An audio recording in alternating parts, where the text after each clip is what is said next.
Guys, today I'm going to show you how to download Summertime Saga on PC. So first I'm going to type in Summertime Saga, click on the second link here, or the official Summertime Saga website. For example, let's click Summertime Saga Download, click on this link. Now head over to Download option for the stable version. Now choose Windows and Linux.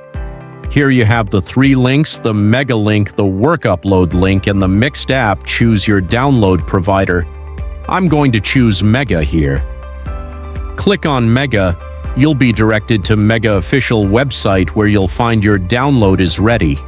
So after the page loads successfully, click on this download button and you'll be able to see your download progress in the navigation bar. That's it, guys. We learned in a few simple steps how to download Summertime Saga on PC.